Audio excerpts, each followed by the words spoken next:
what has it been like to live in the midst of so much of checking and counter-checking ever since you wrote a book, The Gujarat Files?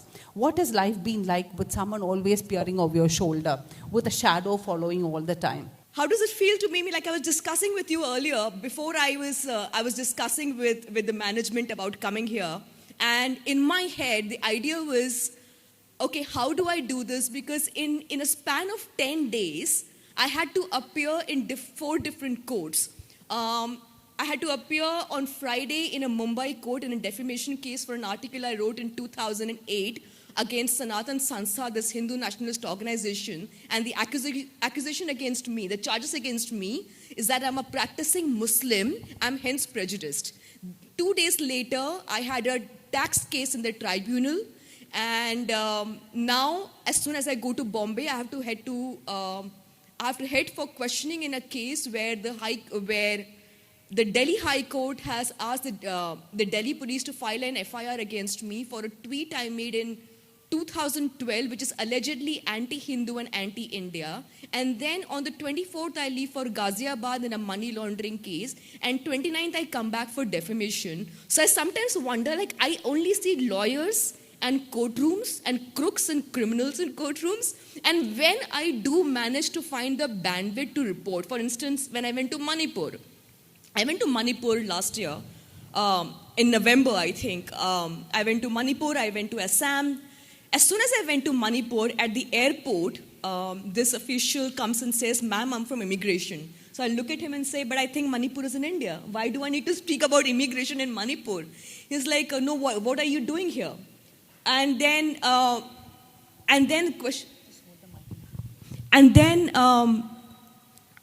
the cops, the Manipur state cops and intelligence officials followed me everywhere for 3 days or 4 days till I was in Manipur. They came to my Airbnb in which I was staying. They wanted to check my room. They questioned the owner of the Airbnb. They followed me everywhere, including every time I would meet a member of the Cookies or the Metis, I would get a call from an intelligence official. Worst case, we were traveling in a village and I had to use the washroom and there was no electricity. It was 5 in the evening and the IB guys were following me. And when I was using the washroom, I left the door open and this IB guy is standing there. So I was so frustrated by then. I was bleeding. It was my periods. So I removed my sanitary napkin and flashed it to him, saying, "Can I change my sanitary napkin?" Probably at that point of time, he felt slightly embarrassed and left. And then I wrote about it. I called up a few editors in Delhi, and then CPJ did a report. So the thing is, how do you report when you have somebody watching over your shoulder all the time? And how do you report when you are appearing in court, you're appearing in front of police officers who humiliate you all the time? By the time you come back, you're exhausted. And that's the point. And that's exactly what the government wants to do. It wants to exhaust you. So on the face of it, they would say, well, she's not behind bars, she's free. But am I really free? There are these court cases, there is the harassment, and then when I go on social media, there is an entire army which wants to bill me as this debauched woman. Like Meena said, the idea is to not basically target you because of woman. It's about a political system that wants to discredit you. So when they run a hashtag says Rana Ayub CD, the idea is people want to know what is there in the CD. If it's a woman, it has to be a sexual content. If they morph my image, the best example though, in December, a man from the BJP, followed by the Prime Minister's Twitter handle, shares an image of me in a porn video. It's a deepfake art AI-generated image. It's a Prime Minister, the man is followed by the Prime Minister. And we're talking about patriarchy and things to change from the bottom down. No, things changed right from the top because the people at the top have signaled to us that this is how this is how if you're a Muslim woman, God damn it, if you're a Muslim woman, you are a marked woman and you will not be spared. So that's what it is. Rana, you spoke about having, despite doing this, you've been doing a lot of investigative stories. You're a columnist for the Washington Post. So when you write stories, is it the death of investigative journalism in India? Because you find that so many journalists that one looked up to, that one admired, no longer write the kind of stories that they used to. For instance, this is a country which exposed the Bhagalpur blindings. It was done by a journalist. This is a country that brought down the Antole government during the cement scandal. It was again Arun Shourie and his team which brought down the government. This is a story that reported very much on the emergency excesses. And yet now we are a democracy. There is no emergency, and journalists are jailed, journalists are maimed, journalists are killed everywhere in India, not only where there's a conflict zone. So in that scenario, do you think it is that investigative journalism is dying a quiet death and not enough noise is being made about it everywhere? Absolutely. You have Siddique Kappan from Kerala. He was in jail for 3 years and nobody spoke about him. You know, there are journalists in Kashmir.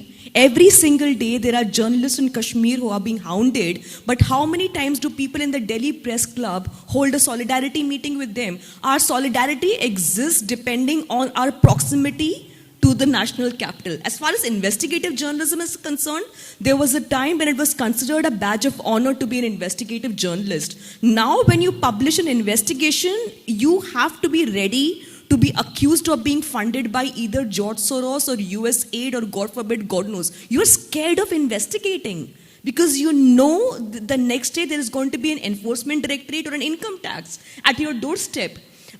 It's not that there is a dearth of sources, there's a dearth of people giving the stories. It's the journalists themselves who are self-censoring. One, because they know their editors will not be interested in publishing those big investigations. And two, you know the cost of publishing an investigation is that your family will be thrown behind bars. We talk about all the big cases of arrest. We talk about Gauri Lankesh. And I'm glad we talk about all these cases. But do we know of a man called Rupesh Kumar in Chhattisgarh? Do we know of the journalist in Maharashtra? Do we know about journalists in Kashmir who I was in Kashmir again 3 months ago where I met at least 40 journalists, and out of which only one agreed to come on record. And as soon as I left, he said, "Ma'am, the IB guys are here to question me." This is what we talk. This is journalism. How do you expect investigative journalism then to flourish in a country like this? I mean, honestly, some of us really have the privilege of being in platforms like this, going abroad, speaking at international platforms, and that is probably what is keeping us alive, that we are not being killed like Gauri Lankesh. If they had the first opportunity, they would use their henchmen to bump us off. But when they're not doing that, I was about to do a big investigation. This was last year during Ramadan, and at 3 in the morning, I got 7 income tax notices for 7 crores as demand. Now, when I looked at it, it said it had disallowed all my income tax over the last 5 years. Like all the income tax that I had paid had been disallowed. My bank accounts, by the way, have been frozen by the Indian government. So, probably not a lot of people do not know this. I've been accused of money laundering from my savings to my current account.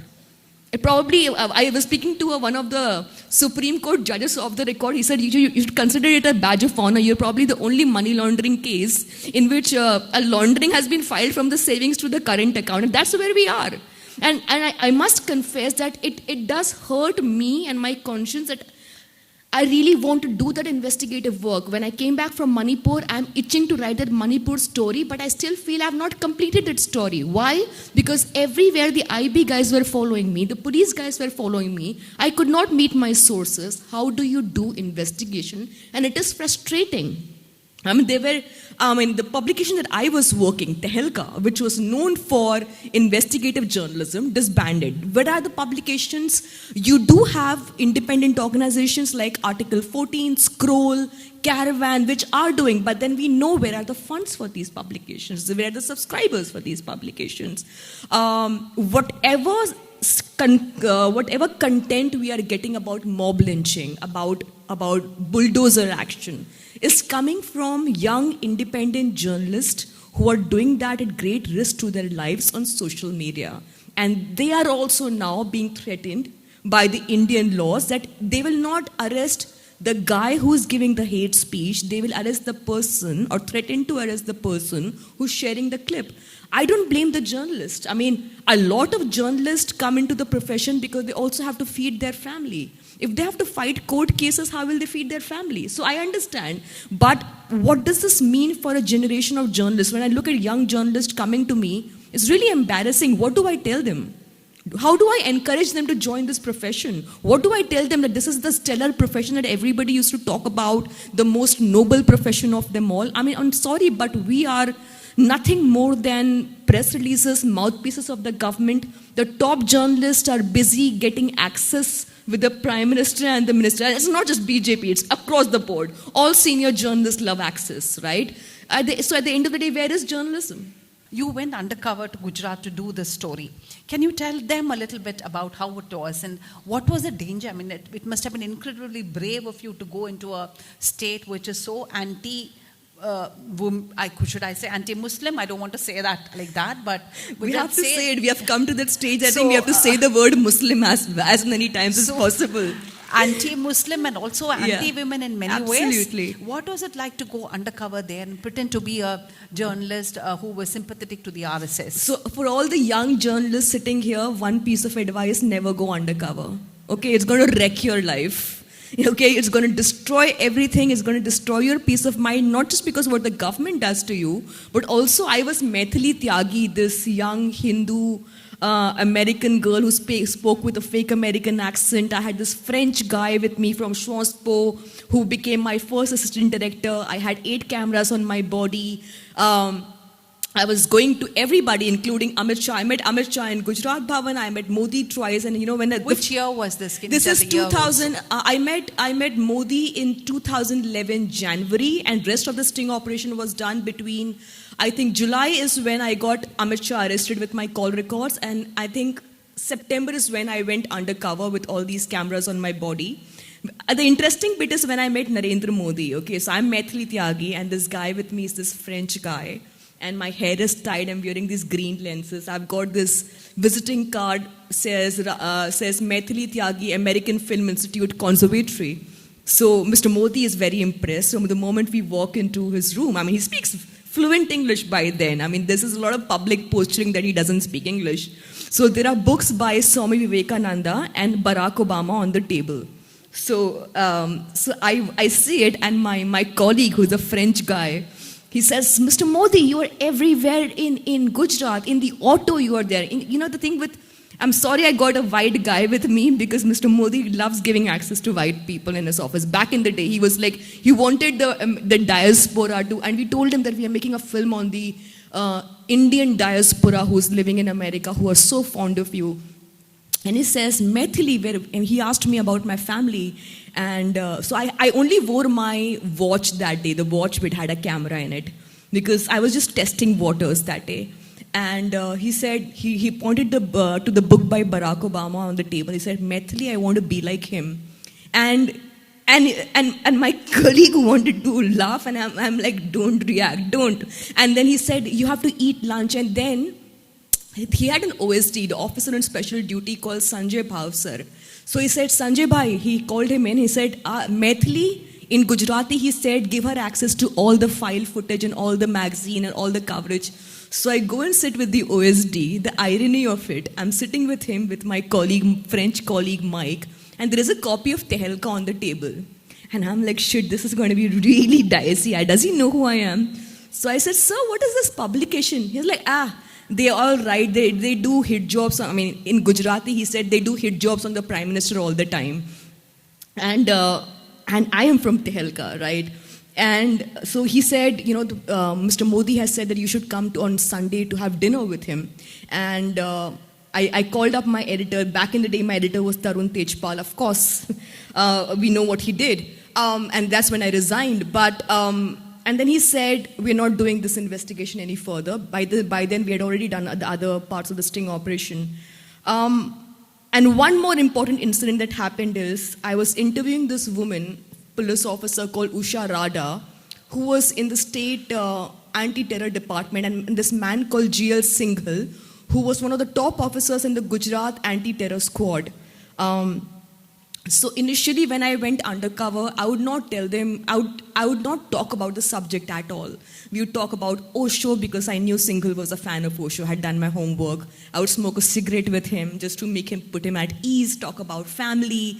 And then he spoke, when you get layers and layers of content when you do this kind of investigative journalism. Singhal said in that moment that I'm a Dalit man, and when I was growing up, they would not let me get into a general store or touch a bottle of chocolate, and they would slap me. So now when I'm in this position of power in the ATS Maithili, I feel the power. So I said, yeah, I know you remember, there's a news in the newspapers about some girl called Ishrat Jahan. So Ishrat Jahan, if you don't know, was this woman that Modi killed in an extrajudicial encounter, calling her a Lashkar-e-Taiba terrorist. The irony there, there's one piece of interesting fact which your generation might have forgotten. Mr. Modi did a press conference back in the day when Ishrat Jahan was shot dead. And on the road, her body is lying. She's a Lashkar-e-Taiba operative. And guess what?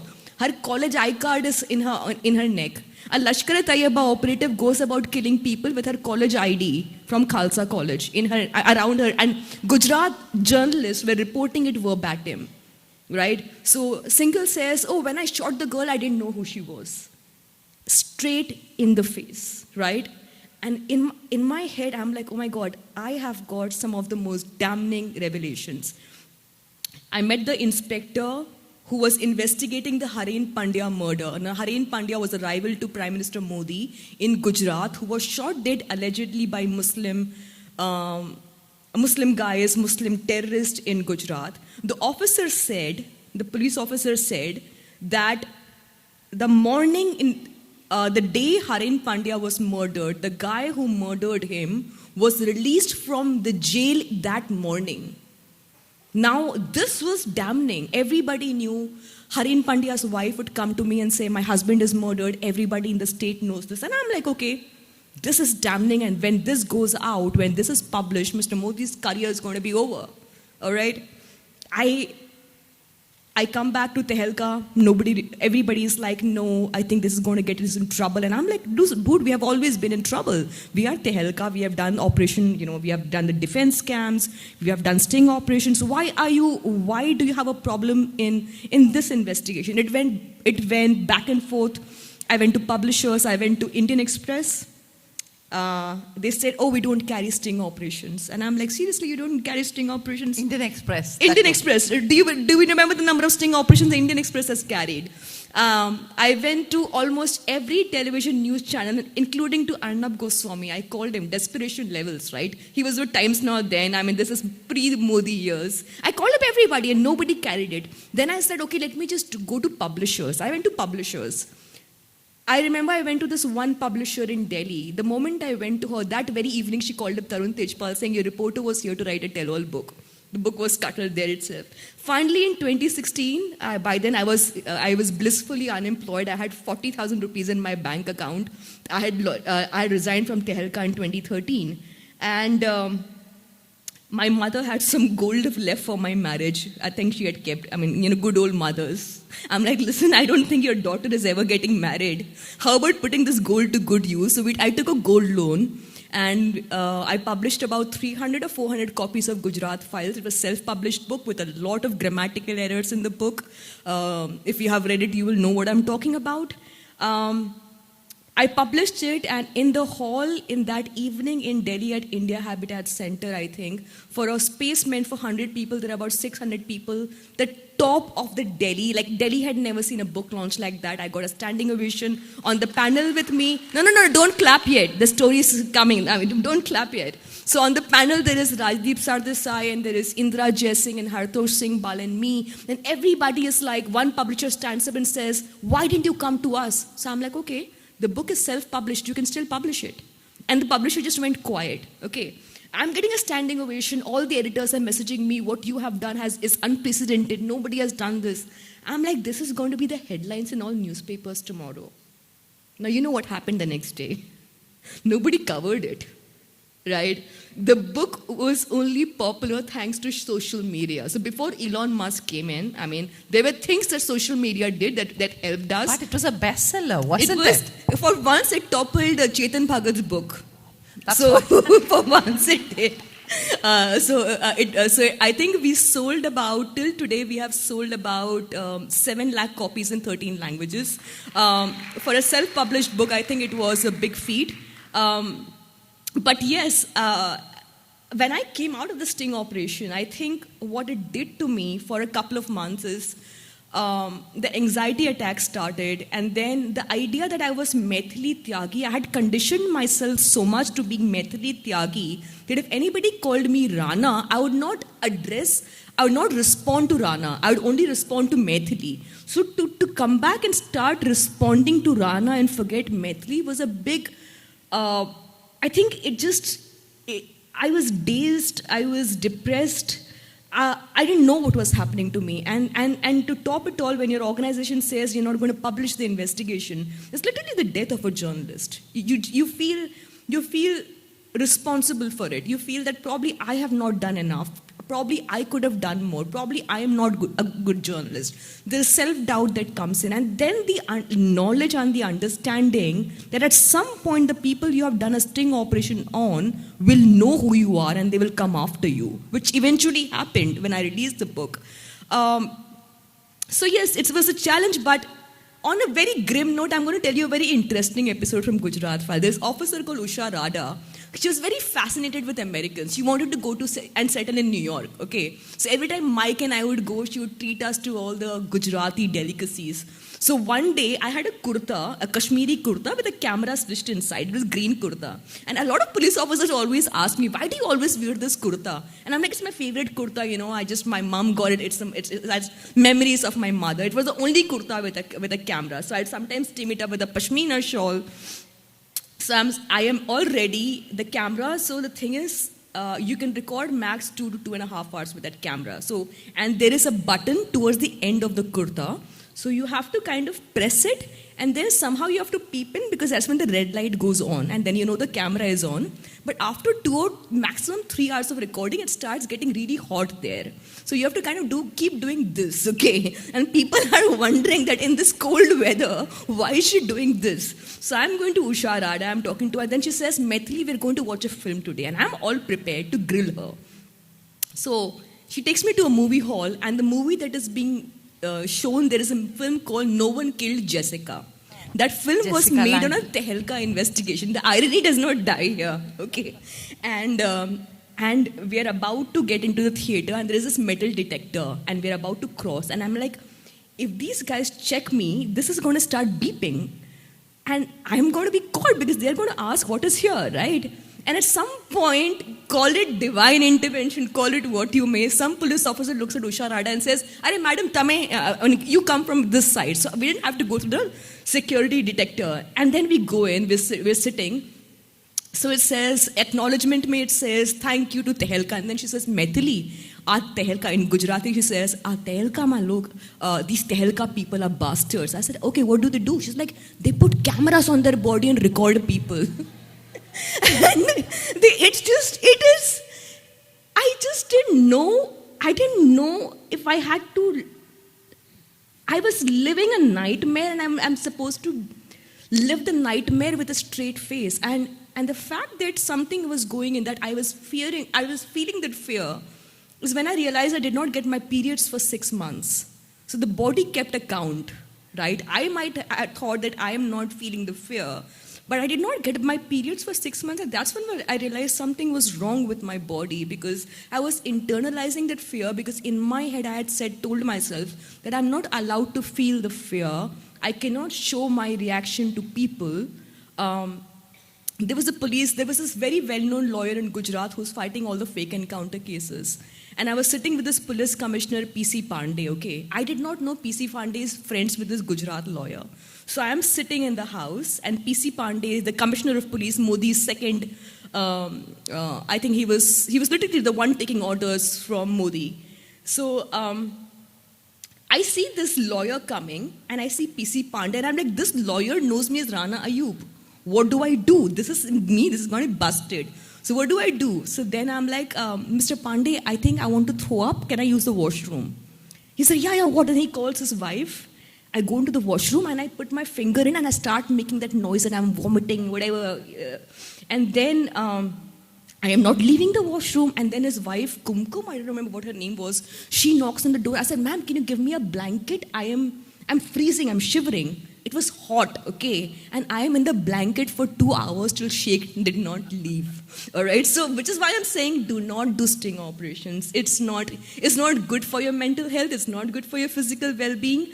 I only did that sting operation because I had no alternative left to investigate the case by regular journalistic means. In an ideal world, I would not be doing it as sting operation. And I really say that keeping all the ethics in mind, I don't think it's an ethical practice. I do feel sometimes for the people I did a sting operation on, because somewhere, some people, good people, who did not have the spine to speak the truth, I don't know, but it was the only thing that could have brought the truth of Gujarat out. Did it? I don't know, but I did publish. It's off my conscience. I have given it to the world. Now it's up to the world to decide what it does with the truth. Thank you, Rana. That was really very, very, let's say, like a gripping novel or something, listening to you talk about your undercover adventures in Gujarat. But moving to the present day, you are a woman, a Muslim, and you're a journalist. Do you feel that when you do a story, the attempts that are used to silence a woman are not just physical? Of course, the threats are there, always a fear is there, but there is also a lot of character assassination. There is a constant, the one that you said when you did a story and your editor refused to accept it. I'm sure a lot of us here know that feeling. Yeah. When you go do a story and show it to editor and he says, no, he or she said this is not good enough. So there is self-doubt. Are you good enough for this job? Aren't you good enough as your male counterpart? So, and I think women do it more to themselves than anyone else. So when, in this current scenario, when you're going through all this, what is it that helps you bounce back?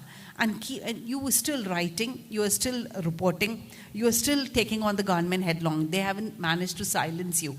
Despite the body shaming, the trolling, the character assassination, Rana the fraud, Rana the money launderer, Rana this, Rana the anti-social, the anti-Indian, and so on. What is it that makes you want to fight back, and where do you get that courage and strength from? I don't think I have the courage, really. If you see me when I have an anxiety attack, you would not call me courageous at all, because I'm calling my GP and saying, doctor, I think I'm dying. I think it's a heart attack. He's like, no, Rana, it's an anxiety attack. It's going to pass. So I don't think I'm courageous. I think I'm a very scared human being. I'm scared for my family. I'm scared for myself. I'm scared for the loss of reputation that they're trying to cause to me. I'm scared for the character assassination they're doing to me every time I tweet something, and below this they say, oh, money launderer, escape the money, escape the country with 10 crore rupees. The amount keeps increasing every day. From 1 crore, it has now gone to 12 crore and 15 crores. And all of them believe that I live in America. I don't live in India. Paisa leke bhag gaye, and it does hurt you. I would not claim to be courageous. I'm not courageous. And no journalist has to be courageous, I think. I think this it's a misnomer, this idea that journalists have to be brave to do their journalism. I think we need to kind of remove that bit, because journalists just have to be human with a moral compass to know whether the story is right or wrong, to know the difference between the oppressor and the oppressed. As far as my Muslimness is concerned, it is not just a concern with the right wing, but also with the liberal establishment, right? So after Gujarat Files released, I was doing an interview with News Laundry, and Madhu Trehan was interviewing me. And she said, Rana, would you have done Gujarat Files if you were a Hindu? I just wanted to look into her face and say, but how could you ask that question? Would you ask that question to Hartosh Singh Bal saying, Hartosh, should you have done the story on 1984 if you weren't a Sikh? Or where Rahul Pandita be asked, did you write the book because you were a Kashmiri Pandit? Why is that honor reserved only for Muslims? Why am I on television when you introduce me, the Muslim journalist Rana Ayub? Why am I a Muslim journalist? I am, yes, for the government, it benefits the government to label me as a Muslim journalist, or somebody like Zubair, a Muslim journalist, because we are people who you discredit because our work is not coming from a place of ethics and journalistic values, but what they believe is the job of the Ummah and the Jihad. Even the character assassination of me is what do they call me on Twitter? Jihadi Jane, ISIS sex slaves, BB. It's not just sexualized and it's not just misogynistic. It's also it's Islamophobic. The idea is how, for instance, for lack of a better example, I put out a tweet a couple of years ago, and I said that one has to laud the perseverance and patience of the Muslim community in India, that despite the everyday mob lynching, they refuse to take bait, and they have not become radicals. They still believe in the idea of India. And a very well-known liberal news anchor said, "Are you trying to instigate Muslims in India?" What I said, now if a normal non-Muslim person had said that, they would not have questioned that person, right? There are a number of times I have been asked by liberals on Twitter for once act as an Indian and not as a Muslim. My Indianness is always in question. Because I apparently am not doing my work because I believe in the journalism. That my father was a part of the progressive writers movement. He was an editor, he was one of the writers in the Blitz. That my brother, who used to be the publisher of GQ and Vogue, lost his job because of me. But I still write because I believe in this profession, because I love this profession, not because I'm a Muslim. My Muslimness is a part of my identity, and I'm not trying to dissociate myself from it. It is a part of my spiritual life, and I am proud to be one, right? But how does that influence my work? Yes, my lived experience as a Muslim reflects itself in its work. Like Toni Morrison would always say, your lived experience is your biggest asset. Why is it that when I write about what happened to me and my family during the anti-Muslim carnage in '93, or when I went to Gujarat in 2002 as a relief worker, why should that be seen as, oh, don't make it about yourself? No, I'm not making it about myself. I am saying, if this can happen to me, a privileged upper-class Muslim in India, why would that not happen to an average Muslim on the street? Right? That's all but even that is held against me. The right wing, what do I say about the right wing? It's their job. They're paid to do this. They're paid to discredit me. What bothers me is the silence and the both-sidism of people who should know better. I mean, we're seeing that about Gaza, right? When October 7 happened, I think I have seen, we all know what liberal journalists in India look like, but the way they were parroting the line of the IDF, right? Not concerned about the history of Israel and Palestine, the way they were parroting the lines of the IDF and posting pictures with IDF soldiers. These are liberal journalists we're talking about. And we see liberal journalists in India cheering for war during Uri, and we call ourselves feminists. Feminists do not cheer for war. So we do not do that. And we see them doing it day and night, and we still give them the Padma Awards in this country.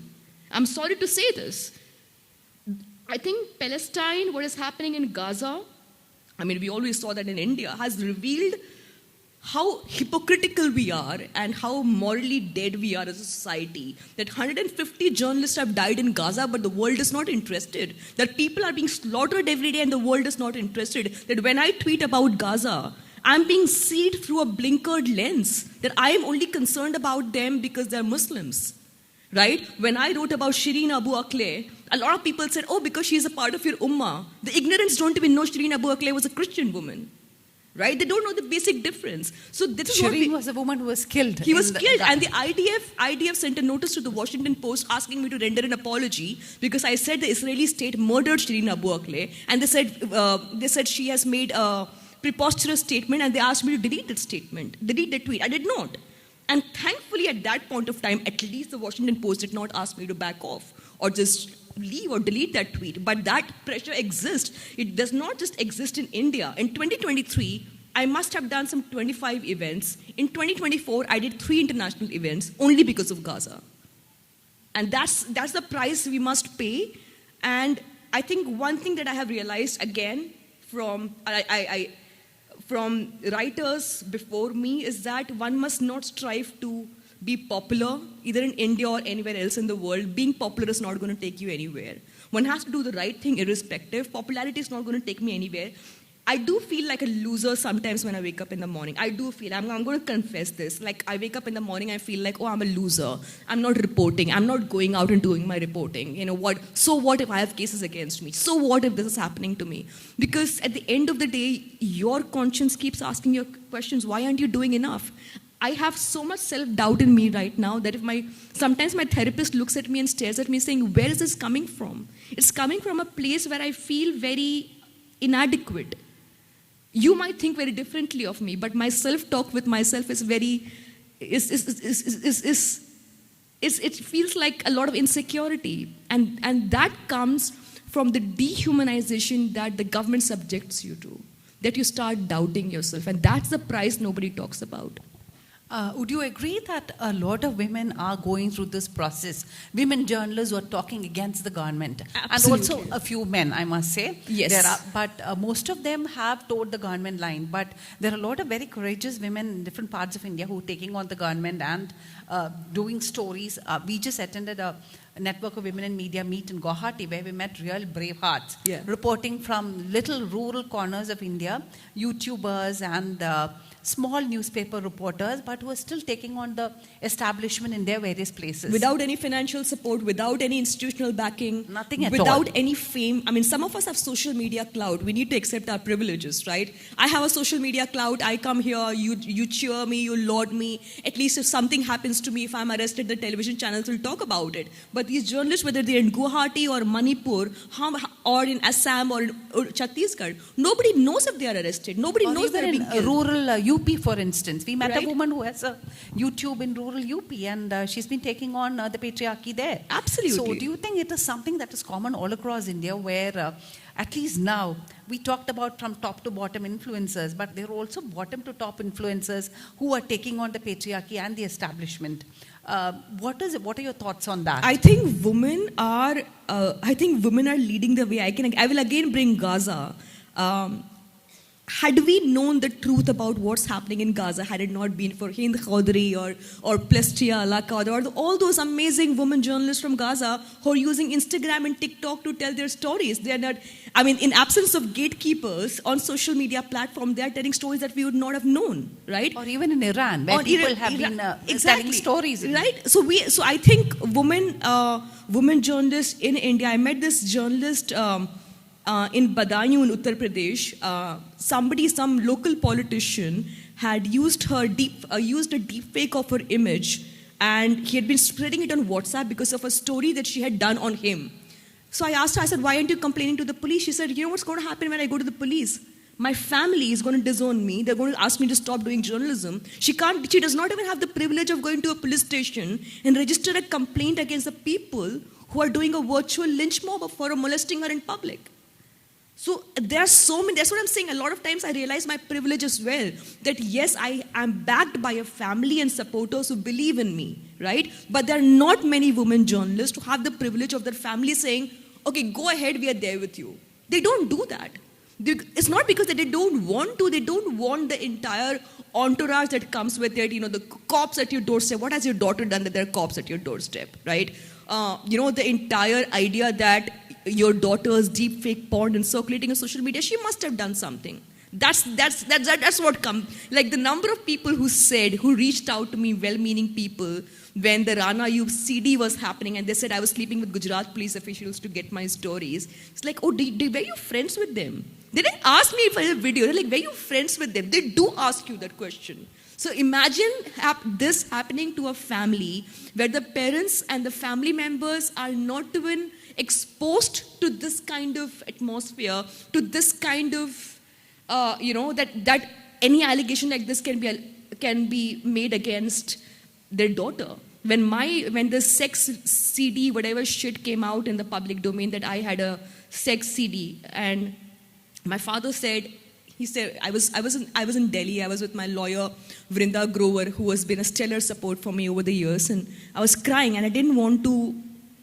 I felt humiliated, and I remember one of my colleagues said, "But why are you feeling humiliated? Aren't you a feminist?" I said honestly, on paper, all of this feels great, but when you see your image of porn circulating over the internet, all this idea of feminism, because there's patriarchy right here inside, it has been instilled very deeply that your worth and your body has to be preserved and all of that. I said it does feel horrible. And my father said, okay, let's assume for the sake of argument it exists, so what? And that gave me the courage, and I'm like, if my father says this, I'm good, right? But it does bother you, and it does bother a lot of women journalists in India. How many women journalists are doing political journalism? How many women journalists are doing investigative journalism?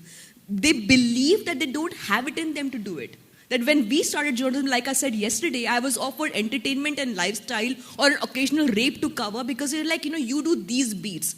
Or because, political journalism can only be done by men who go and drink with politicians and get us the scoops. The glassmates. The glassmates, right? Men get those stories. And these same men who I know as editors who were giving me this gyan about how women journalists should be are sitting in conclaves right now and talking about women empowerment. Honestly, it's nauseating to see them do that, right? All of them. So I think kudos to all the women who are breaking the glass ceiling, who are doing this. There's nothing going for us right now. We have the state against us, we have our families against us, we have the ecosystem against us, and we still persevere. I think applause for all of us for practicing this very difficult profession in the face of so many difficulties. I think we need to be applauded when you too. Absolutely, everybody. I feel like everybody, all these young journalists who seeing what they are witnessing, right, in their state, in other states, and they still want to be journalists. And they still want to hold this mic. I'm proud of you. I'm incredibly proud of what you're doing. In this crowd of young aspiring journalists, there are many who have been cyber-trolled and cyber-abused. And yet they are back here fighting, battling and doing their profession. So which is why one must not give up. You asked me, why do I not give up? If I give up, what message am I sending these girls? That, that it's not safe out there. I cannot give up because if I give up, I am sending out a message to all you young journalists that it's not safe out there, that it's not sustainable. We have to fight to create our own space. And I promise you the fight is not going to be easy. And I promise you it's going to cause you a mental health problem. I promise you will have to go to a psychiatrist, therapist, and it's not going to pay your bills.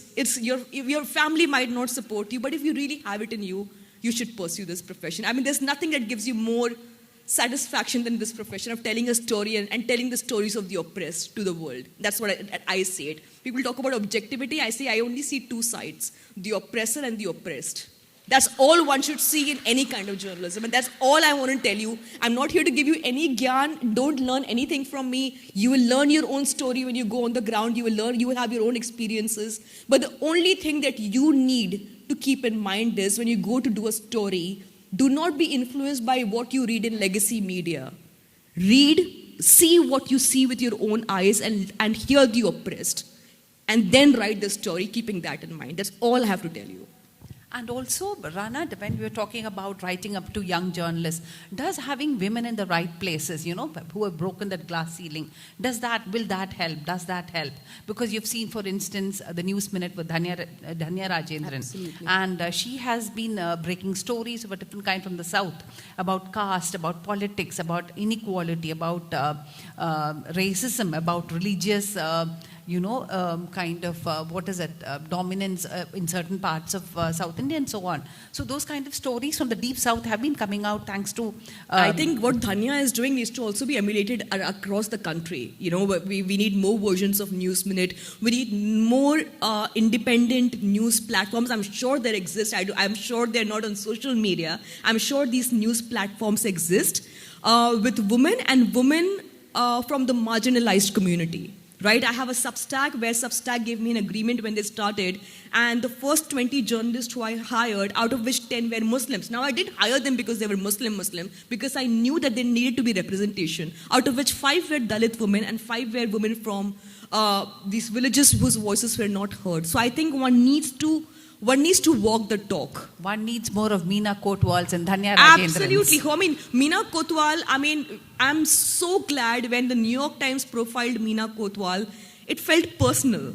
It felt like that story of that woman needed to be told. And when I interviewed her very, very recently, she said, Rana, they don't even consider me a Dalit. They say you are a Singh, you're a Brahmin woman. She's like, they are taking this agency from me, and I feel that. So the likes of Meena Kotwal, the likes of Maktub Media, which is again another platform in Kerala, the News Minute, the Scroll, I think we need all sorts of platforms because it cannot be one singular voice. We need plurality of voices, right? And we are the enemies of the state. At this point of time, we can't afford to be fighting with each other.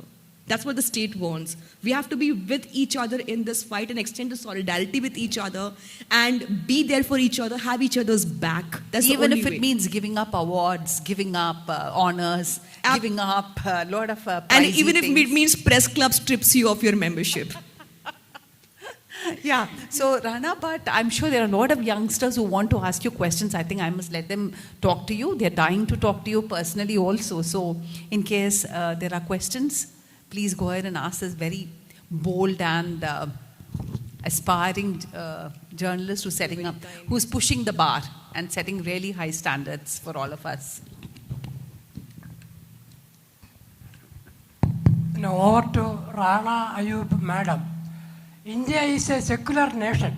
Our constitution pays equal respect to all religions. Communal rights and organized terrorism poses a threat to the unity and integrity of our nation. India is home to major faiths of the world. We have to foster communal harmony in our nation. What is your question? Question? No, Bring this back is on a- you. no, A this lot is of a- people want to no, ask questions. So this is quickly a- the question. no. One question. No, I want your comments. Our motto is unity in diversity. What is the question? I seek your comments on it. On what? On secular I fabric agree of- with you, sir. Okay. Our Thank you. motto is unity in diversity, and it has to be practiced straight from the Prime Minister's office to the rest of the country. I agree with you.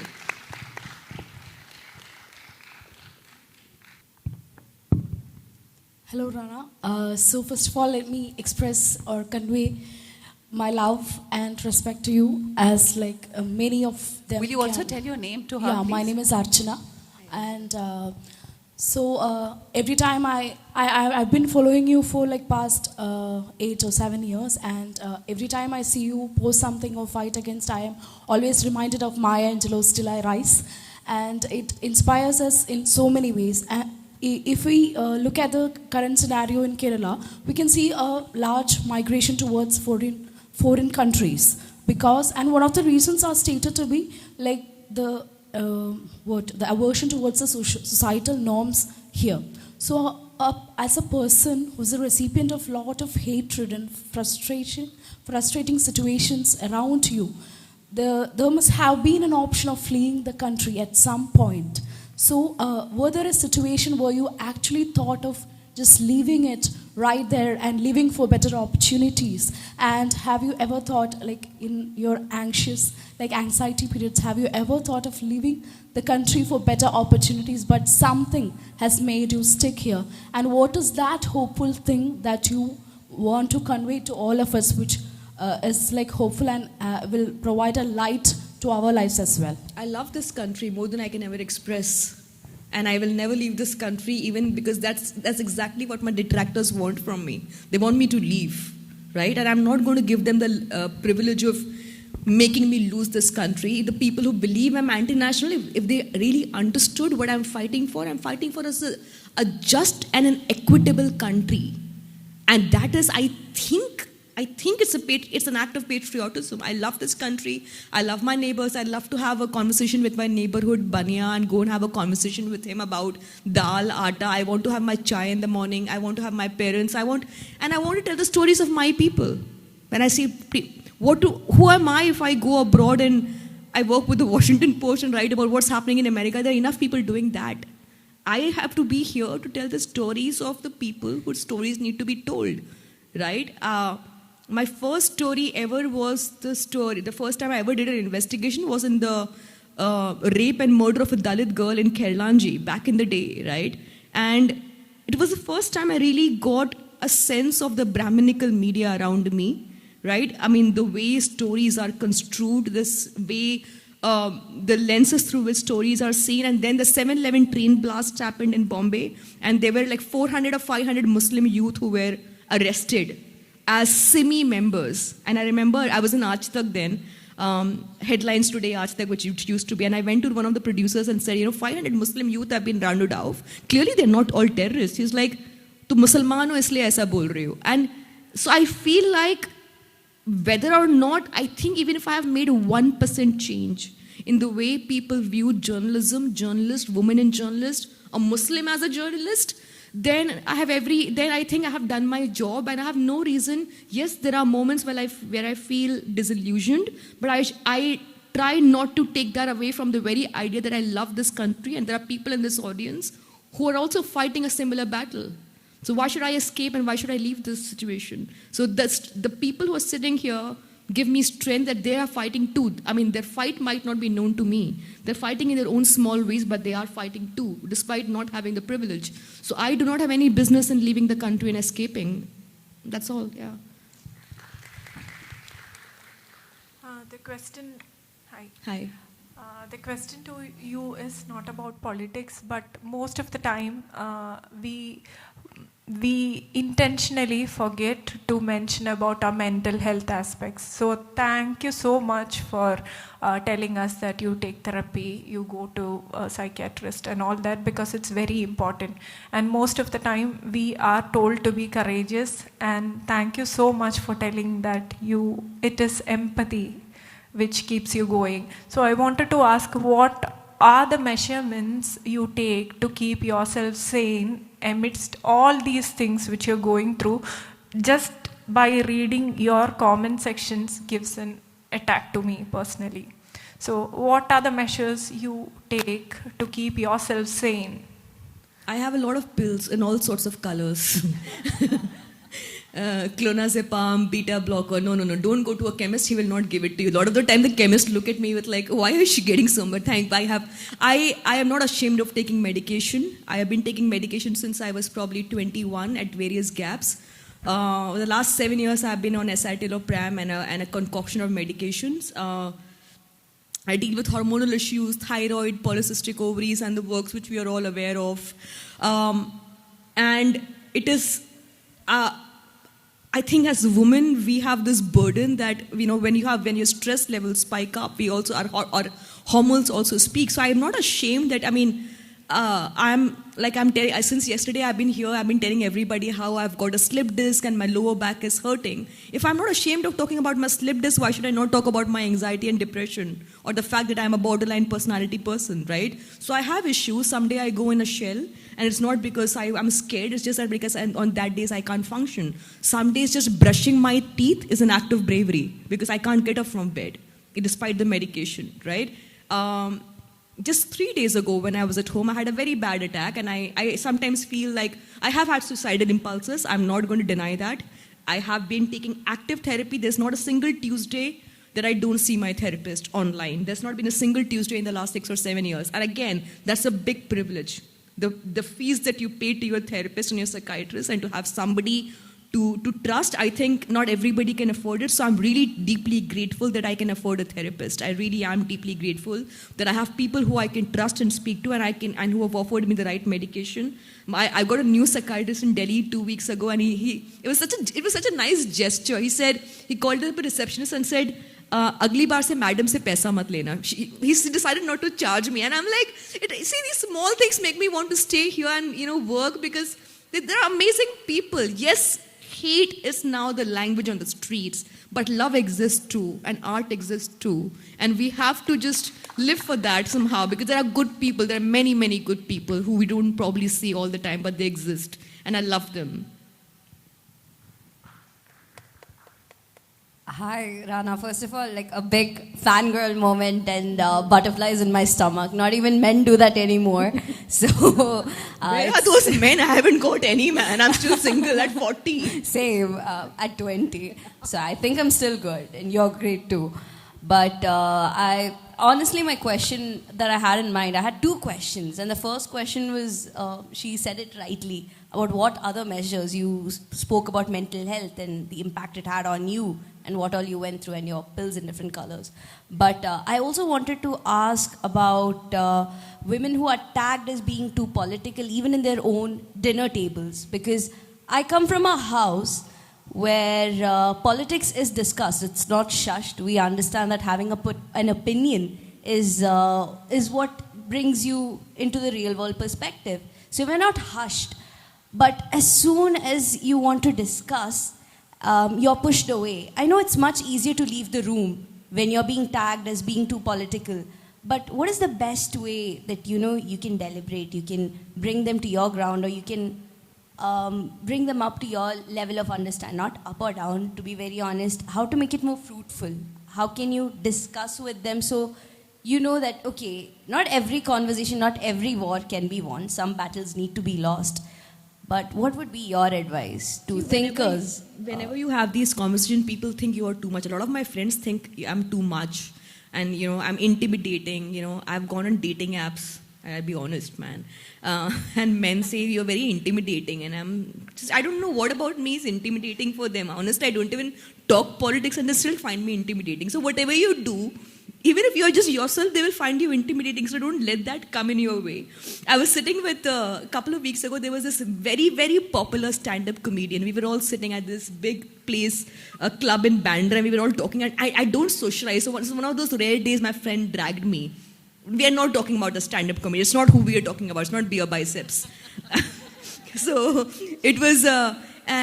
So this guy randomly asks me, we were talking about politics, we were talking about the film Animal, right? And not just the misogyny, but the Islamophobia in the film Animal, right? And what the director's political views. So he said, randomly he just looks at me and says, Rana, what do you do for fun? And I'm like, I met you for the first time today, like an hour ago. Why do I need to tell you what I need to do, what I do for fun? Right? It's just that a woman has to be silenced. Let me tell you that you're too much and you're overreacting. And he was trying to make a joke. Arey Rana, isme to Musalman nahi hai. And I said, Parliament mein bhi Musalman nahi hai. I mean, it's just that the idea that whatever I say, you want to mock because they can't handle it. See, they want easy. And I don't blame them. They are used to that. They have been nurtured in households where women are not questioning the prevalent norms. Not just women, anybody. For the longest time, I come from a very conservative Muslim family, barring the individual family that I come from. All my cousins are hijab-wearing women. Nothing wrong with that, but my problem is they were not sent to school. None of my cousins were sent to school and college, right? So the idea, and all the male cousins went to English-speaking schools, and my cousins did not. Unfortunately, after my baba, my father's elder brother, passed away, they all started taking extra classes, and now they have started tuitions, whatever, and they have started asserting themselves. And they now on their display picture, they post pictures with me because they're living their life via the freedom that they wanted and they did not get. And I sometimes feel embarrassed. I wonder if I could have spoken strongly for my cousins. At least I did, but I realized that there was a wall I could not cross, and I did try, but there were individual conversations with each one of them that I've had, which brought each one of them to this place where they are today, that they are making sure that their daughters are getting the education and the aspirations, and that their aspirations are not dulled down by the family. I come from an extremely conservative family, that when I go to Azamgarh today, I'm constantly, somebody in the family will look at my thing and it's like, cover. Dupatta. I know that. And it's not that, so it's there. It's there in every family. But even the Muslims, I mean, do you think I only get trolled by the right wing? You have to see the Muslim Twitter and the Muslim Instagrammers. Okay, where is your, I mean, the one side, the Hindu ones will ask, where is your hijab, bibi? The others will like, this is so un-Islamic. So it's like, they want you as their messiah. They want you to speak for them, but you have to conform to their idea of what a good Muslim woman should look like. I have all respect for hijabi women. My sister wears a hijab, but I am no lesser a woman because I don't wear a hijab and I choose to be who I am, right? That's exactly what feminism is. That, I see a lot of women talking about, they're fighting for the rights of women in Iran. Great, amazing, I do too. But the same women will not talk about the way women are being attacked in Gaza. Right? So I see the hypocrisy right there. So for me, feminism is to speak even when it's unpopular. I'm sorry, I digressed quite a bit. That's okay. But just one more question, and I promise to hand over the mic. And I just want to quickly mention, in case my parents ever find this, that I actually come from a liberal family, and the hijab was completely my choice. I have relatives who do not wear the hijab, so this is something that I've quite honestly worn for myself. And thank you so much for answering all of that. And just one more question. There is a current trend of microaggression going on when it comes to political opinions, especially when you look at X. They pick on something very minute, or sometimes they pick on something that is relevant, but they go on hunting down people. Especially if we look at what happened at KLF. there was this question regarding Palestine issue as well as fast fashion and climate change about the government, right? So there are a lot of claims where people are saying that Prajakta Kohli has become the victim for microaggression. So I just want your comments. Like, I have honestly no idea what this issue is about. And I believe that I mean, honestly, I don't claim to have knowledge about everything. This is something I have no knowledge about. But as far as microaggressions are concerned, I think it's a new term for me myself. I don't know what really it means in terms. But listen, you can't fight everything on Twitter. Sometimes you have to you don't have to fight every battle. You just have to speak your viewpoint and Choose your battles, Absolutely, right? yeah. Yeah, I'm Irfana. So one thing that helped me, I mean, from whatever you said, it was we need not be courageous. I am a person, I am a photojournalism student, I'm a Muslim freelance photojournalist who is afraid, and I live in fear, and every day I walk through the streets of Thrissur, I live in fear because I've done a project that mentions the BMS and it's a political journey of the CITU, Headloaders Union, and the part of the Sangh Parivar in it. So I mean, thank you for telling us that we can be afraid and not be courageous journalists and do what we do still. Because walking through these places in Thrissur, we have traced by those who have connections with the activists, human rights activists, pure political activists.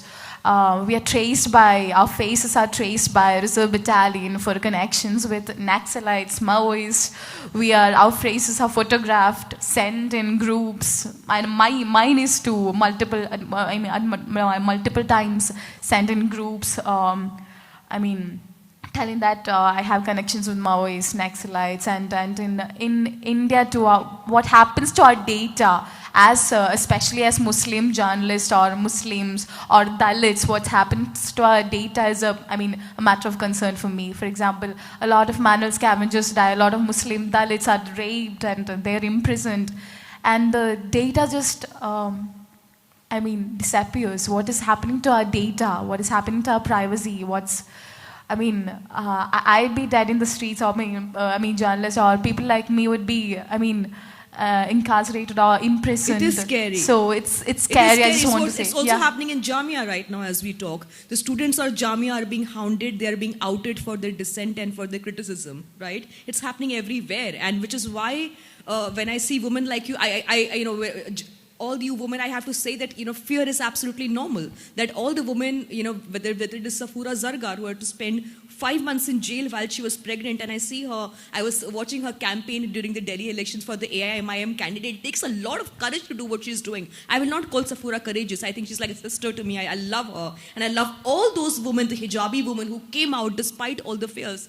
But I am sure at the back of their head they fear that the Delhi police or special cell will come at the doorstep the next day and hold them responsible for some case or the other. Fear is a part of our life. The kind of life we are living, where we are living in right, not just in India, globally. Yesterday you saw J.D. Vance, the Vice President of America, come, taunting journalists and mocking journalists on social media, and you see where the world is headed. So you have every right to feel scared, and you have every right to take a step back and say, boss, mujhe nahi karna hai. I don't want to do this. And it doesn't make me a lesser person. A lot of times, I do post a lot on my Instagram as well. The other day I did not put a story about the bulldozer action in Uttarakhand. So some Muslim handle said, it seems you have sold out to the government. 5-day break and I'm sold out. Right? So you can't listen to the chatter all the time. You have to kind of let go of the chatter. There will always be people who will be critical of you. There will always be people who will laud you. You don't have to take either of them seriously. Take them with a big pinch of salt. Nothing, and yes, I feel for you. I'm sorry that you have to live with that fear when you're exposing the people that you are, and I hope you get the strength to deal with this.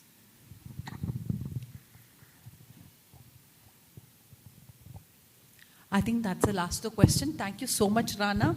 I'm sure you prove to be a role model. You are a role model for many youngsters, and I'm sure your honest confessions of being died there on the front line will prove to be inspiring, and your honesty about fear and tackling courage, and about always looking over your shoulder to see if you're being followed will Journalists like you have given journalists like me the courage to be where we are today. So thank you for so doing much. that. Will definitely prove to be an eye-opener for many youngsters here. I hope you continue to do your work and inspire further generations as a speaking woman Muslim journalist, and continue to make India proud of people like you. Thank you so much. Thank you so much. Thank you for being here, and thank you for all your support. Thank you so much.